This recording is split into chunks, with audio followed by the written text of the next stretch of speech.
اعوذ باللہ من الشیطان الرجیم بسم اللہ الرحمن الرحیم نحمدہ ونصلی ونسلم علی رسولہ النبی الکریم اما بعد فاعوذ باللہ من الشیطان الرجیم بسم اللہ الرحمن الرحیم اللہم صلی علی سیدنا و مولانا محمد وعلی آلہ وصحبہ وبارک وسلم۔ معزز طلباء و طالبات و معزز سامعین گرامی، السلام علیکم ورحمۃ اللہ وبرکاتہ۔ آج الحمدللہ ہم درس مثنوی کے 28ویں لیکچر میں حاضر ہیں۔ آج کے لیکچر میں جو ہم بیان پڑھنے جا رہے ہیں اس کا عنوان ہے کہ گمراہ وائز سے بچنے کے بیان میں، گمراہ وائز سے بچنے کے بیان میں، یعنی ایسے واعظین جو گمراہ ہوں، بد دین ہوں، بد کلام ہوں، بد کردار ہوں، ایسے واعظین کے واعظ سے بچنے کے بیان میں، ایسے واعظین کے واعظ سے بچنا چاہیے، ان کے واعظ سے بچنا چاہیے، ان کی سنگت سے، ان کی صحبت سے، ان کی مجلس سے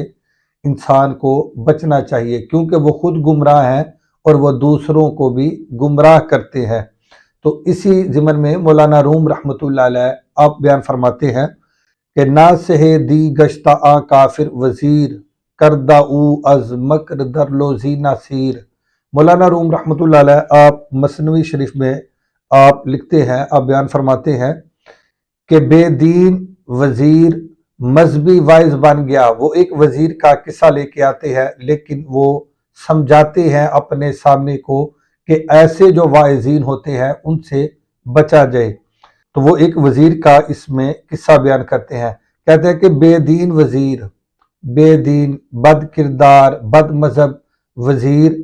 مذہبی وائز بن گیا، کردہ او از مکر در لوزی نصیر۔ تو اس نے مکر کے ساتھ حق کو باطل کے ساتھ ملا دیا، یعنی حق و باطل کو آپس میں خلط ملط کر دیا۔ اس نے حق اور باطل کو آپس میں خلط ملط کر دیا، تو خلط ملط کر کے اس نے آگے واز کیا، آگے بیان کیا، حق کو باطل کے ساتھ ملا کر آگے پیش کر دیا۔ ناصح کہتے ہیں نصیحت کرنے والے کو، یعنی وائز کو،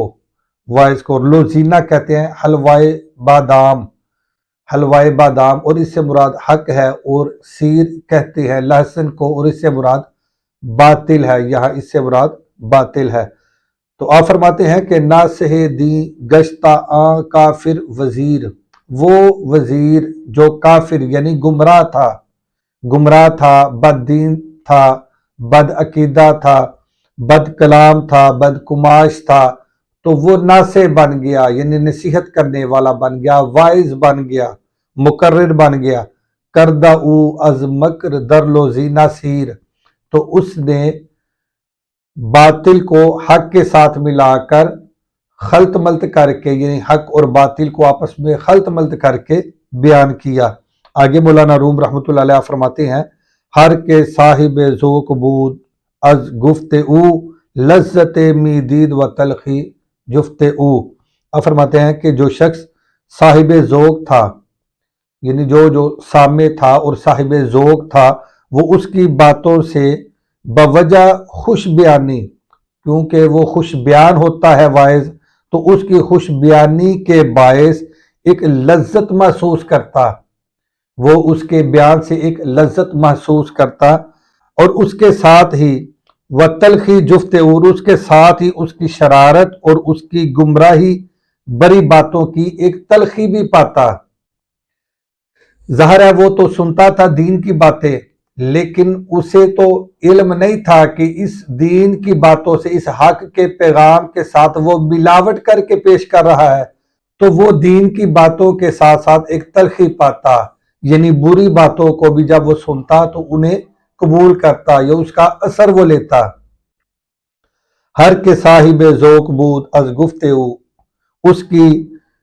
خوش الہانی کے باعث، اس کی خوش بیانی کے باعث وہ ایک لذت محسوس کرتا۔ تو آج کے دور میں آپ اگر دیکھیں تو آج کے دور میں جو سب سے بڑا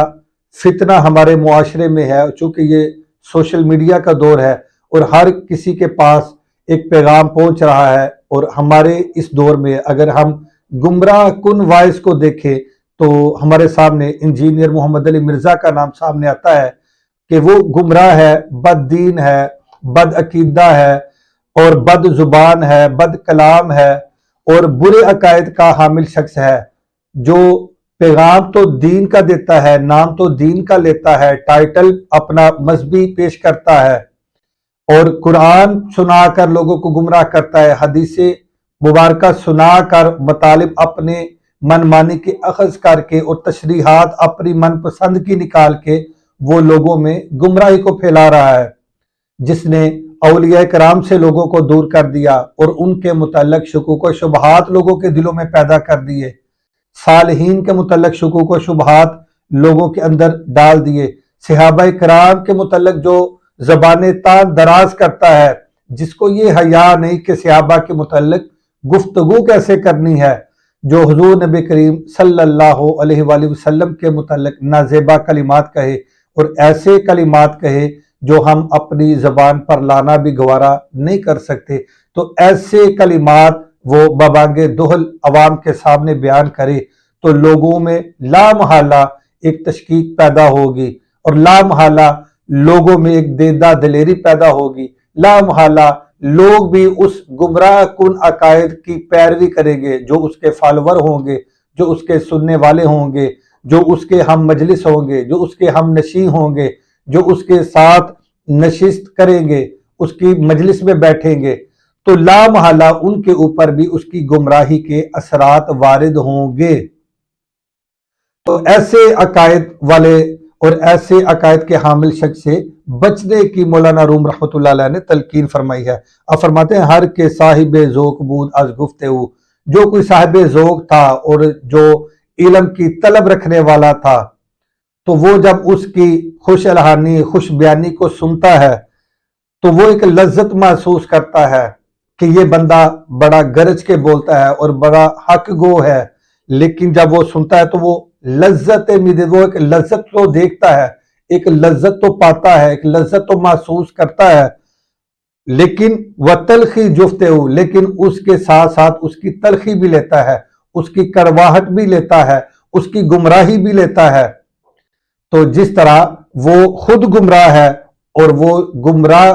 اپنی گمراہی کے عقائد لوگوں میں ڈیلیور کرتا ہے، لوگوں تک پہنچاتا ہے، اپنی بد عقیدگی کو لوگوں تک پہنچاتا ہے، تو لا محالہ لوگوں کے اوپر بھی ایک اثر وارد ہوتا ہے اور لوگ اس کے ساتھ ساتھ دین کے پیغام کے ساتھ ساتھ اس کی گمراہی کو بھی لیتے ہیں، اور اس طرح چونکہ وہ خود گمراہ ہوتا ہے اور وہ پھر لوگوں کو بھی گمراہ کرتا ہے، تو مولانا روم رحمۃ اللہ علیہ نے ایسے لوگوں کی سنگت صحبت مجلس سے منع فرمایا ہے اور ایسے واعظین کا واعظ کو سننے سے مولانا روم رحمۃ اللہ علیہ نے منع فرمایا ہے۔ آگے مولانا روم رحمۃ اللہ علیہ فرماتے ہیں نکتہ می گفت او آمیختہ در جلاب و کند زہر ریختہ۔ آپ فرماتے ہیں کہ وہ ادھر ادھر کی باتیں ملا کر کرتا ہے، وہ ادھر ادھر کی باتوں کو ملا کر کرتا ہے، در جلاب و کند زہر ریختہ، اور شربت اور کند میں زہر گول کر پیش کرتا ہے۔ پیغام تو وہ دین کا دیتا ہے لیکن اس میں گمراہی ڈال کے دیتا ہے، پیغام دین کا دیتا ہے لیکن اس میں گمراہی، بد عقیدگی، بد کلامی اس کو وہ ڈال کر اس کا زہر گول کر پیش کرتا ہے۔ تو لہٰذا ایسے لوگوں سے بچا جائے، ایسے واعظین سے، ایسے مقررین سے بچا جائے، ان کی مجلس سے بچا جائے، ان کی سنگت و صحبت سے بچا جائے، ان کا بیان سننے سے بچا جائے تاکہ آپ کے اندر وہ گمراہی سرایت نہ کرے۔ تو مطلب یہ ہے کہ وہ واعظ دین حق کی بات کرتے ہوئے بھی اپنے مذموم مقاصد پیش نظر رکھتا ہے اور ملاوٹ شدہ تبلیغ کرتا ہے، اور وہ ملاوٹ شدہ تبلیغ کرتا ہے۔ آگے مولانا روم رحمۃ اللہ علیہ فرماتے ہیں ہاں مشو مغرور زا گفت نکو زاں کے دار صد بدی در زیر او۔ آپ فرماتے ہیں کہ خبردار، اگر تجھے بھی کسی ایسے مکار سے پالا پڑے تو اس کی اس پسندیدہ گفتگو سے دھوکہ نہ کھانا۔ مولانا روم رحمۃ اللہ علیہ آپ سامعین کو یہ نصیحت فرماتے ہیں کہ اگر تمہیں بھی ایسے واعظ کے ساتھ پالا پڑے، ایسا واعظ کا سامنا ہو تو کبھی بھی اس کی گفتگو سے دھوکہ نہ کھانا۔ کیوں؟ ذا کے دار صد بتی بدی در زیر او، فرماتے ہیں کیونکہ وہ گفتگو اپنی تہ میں سینکڑوں خرابیاں اور برائیاں رکھتی ہے، اس کے اندر پوشیدہ مخفی جو تباہ کاریاں ہیں، جو برائیاں ہیں اور جو خرابیاں ہیں وہ سینکڑوں ہیں، وہ ہزاروں ہیں، وہ ان گنت ہیں، وہ لا تعداد ہیں، وہ بے شمار ہیں، کہ وہ اصل میں تو دین کا پیغام تمہیں دے رہا ہے، لیکن اس کی تہ میں جو خرابیاں ہیں، جو بربادیاں ہیں، جو برائیاں ہیں، جو تباہیاں ہیں، وہ سینکڑوں ہیں، وہ ہزاروں ہیں، وہ ان گنت اور لا تعداد ہے، کہ وہ گمراہیاں تجھے برباد کر دیں گی، تیرے ایمان کو تباہ کر دیں گی، تیرے ایمان کو غارت کر دیں گی۔ مراد یہ کہ مولانا روم رحمۃ اللہ علیہ اب یہ نصیحت فرماتے ہیں کہ ایسے مکاروں سے ہمہ وقت ہوشیار رہیں، ہمہ وقت ہوشیار رہیں اور ایسے مکاروں سے بچ کے رہیں۔ آگے مولانا روم رحمۃ اللہ علیہ فرماتے ہیں اوچ و باشد زشت گفتش زشت دا ہر چے گوید مردہ آرا نیست جا۔ مولانا روم رحمۃ اللہ علیہ فرماتے ہیں کہ جب وہ انسان خود بد باطن، بد کلام یا بد اعمال ہوتا ہے تو اس کے اقوال کو بھی بد اثر جان، جب وہ خود بد کلام ہے، بد باطن ہے، بد اعمال ہے تو اس کا کلام بھی بد اثر ہوگا، اس کے کلام کے اثرات جو مرتب ہوں گے وہ بھی برے ہوں گے، وہ بھی بد ہوں گے، وہ بھی گمراہ کن ہوں گے۔ ہر چے گوید مردہ آرا نیست جا، جو کچھ بھی مردہ دل کہتا ہے، یعنی مردہ دل شخص جو بھی بات کرتا ہے، آرا نیست جا تو وہ بے اثر، بے فائدہ اور بے جان ہوتی ہے، تو وہ گفتگو بے اثر، بے فائدہ اور بے جان ہوتی ہے۔ آگے مولانا رومی رحمۃ اللہ علیہ فرماتے ہیں گفت انسا پارا انسا بود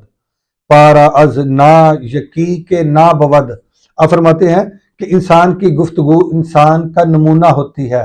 یعنی انسان کی گفتگو سے انسان کا پتہ چلتا ہے۔ اگر انسان بد کلام ہے تو پتہ چلے گا کہ وہ انسان کیسا ہے، اس کا باطن کیسا ہے۔ جو اولیاء کرام کے متعلق، جو صالحین کے متعلق بد کلامی کرے، زبان تان دراز کرے، صحابہ کے متعلق نازیبہ گفتگو کرے، صحابہ کرام کے متعلق نازیبہ کلمات کہے، اور یہاں تک کہ حضور نبی رحمت صلی اللہ علیہ وآلہ وسلم کے متعلق نازیبہ کلمات، نازیبہ گفتگو کرے اور ایسے کلمات کہے جو ہم اپنے سے بڑے کسی کو بھی کہنے کے روادار نہ ہوں اور ہم کسی کے لیے بھی استعمال نہ کر سکیں، جو ہم اپنے لیے وہ الفاظ پسند نہ کریں، اور ایسے کلمات کوئی حضور نبی رحمت صلی اللہ علیہ وآلہ وسلم کے متعلق بیان کرے تو سمجھ لو کہ وہ جو اس کا کلام ہے، جو اس کی گفتگو ہے، وہ اس کے باطن کا پتہ بتا رہی ہے، وہ اس کے عقائد کی عکاسی کر رہی ہے وہ گفتگو۔ تو اس لیے مولانا روم رحمۃ اللہ علیہ فرماتے ہیں کہ انسان کی گفتگو انسان کا نمونہ ہوتی ہے۔ پارائے از نا یقین کے نا بود، یقیناً روٹی کا ٹکڑا روٹی ہی ہوتا ہے، یقیناً روٹی کا ٹکڑا روٹی ہی ہوتا ہے۔ تو اسی طرح انسان کی گفتگو انسان کا نمونہ ہوتا ہے۔ آگے مولانا روم رحمۃ اللہ علیہ فرماتے ہیں زا علی فرمود نقل جاہلا بر مزابل ہم چو سبزاست اے فلاں۔ آپ فرماتے ہیں کہ اس لیے مولا علی کرم اللہ وجہ الکریم نے جو ہلاک کی گفتگو کے متعلق فرمایا ہے کیا کہ ان کی گفتگو ایسے ہے جیسے کوڑا پھینکنے والی جگہ پر سبزہ ہو، جیسے کوڑا کرکٹ پھینکنے والی جگہ پر سبزہ ہو۔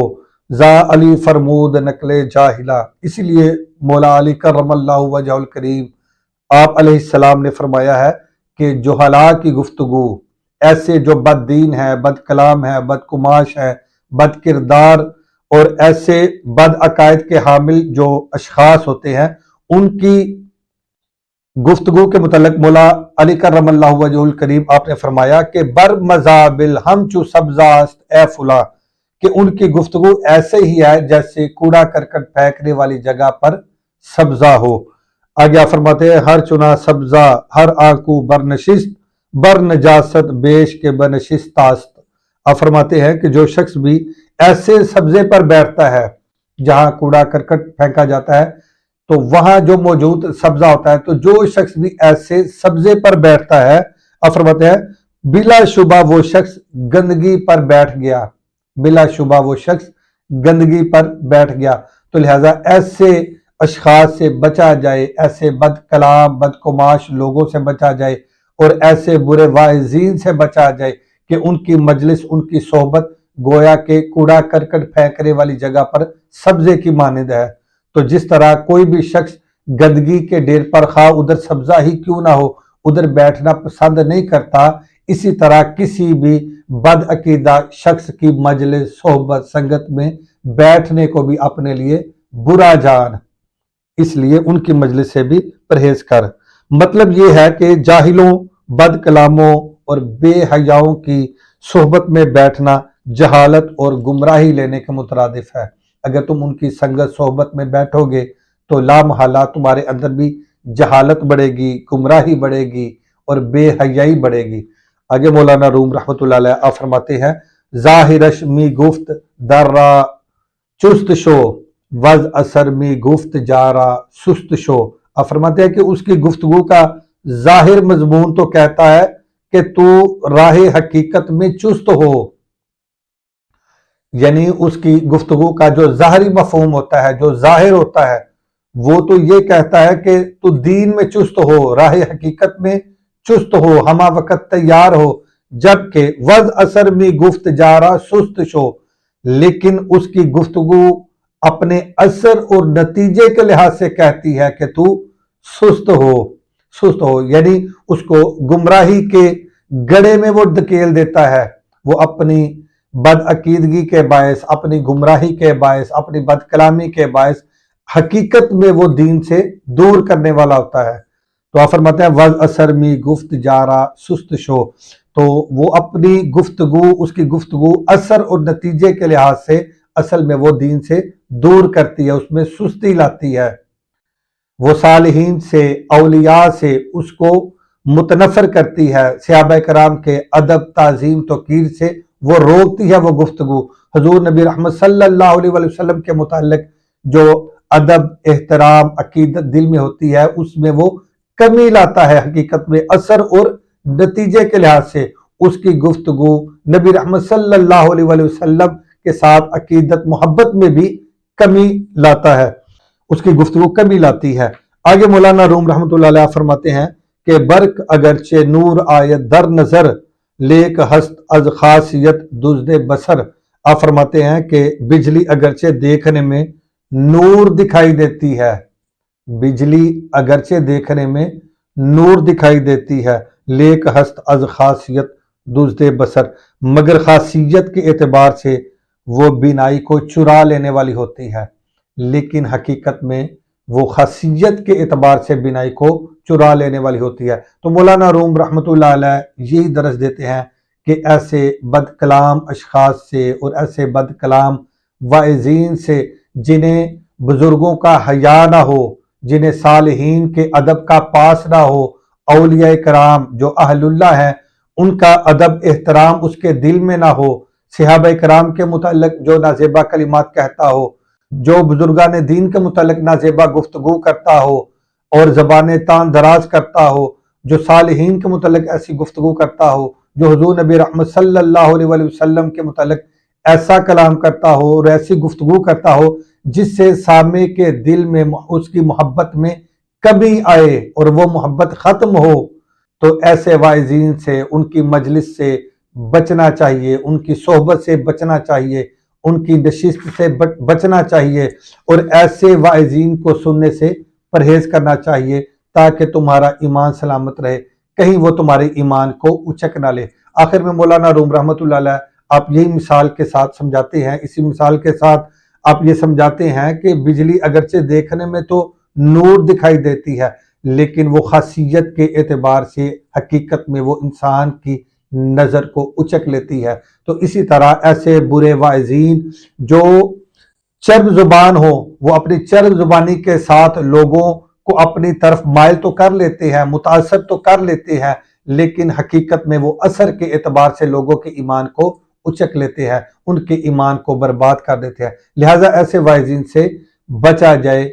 اللہ تعالی ہم سب کے ایمان کو سلامت رکھے اور اللہ ہمارا حافظ و ناصر ہو۔ تو اللہ تعالی ہمیں ایسے واعظین کی مجلس سنگت صحبت سے بچنے کی توفیق عطا فرمائے اور ہمیشہ اپنے صالحین کی مجلس سنگت صحبت عطا فرمائے اور ان سے محبت عطا فرمائے۔ آج کے لیے اتنے کافی ہے۔ اللہ حافظ۔ السلام علیکم ورحمۃ اللہ وبرکاتہ۔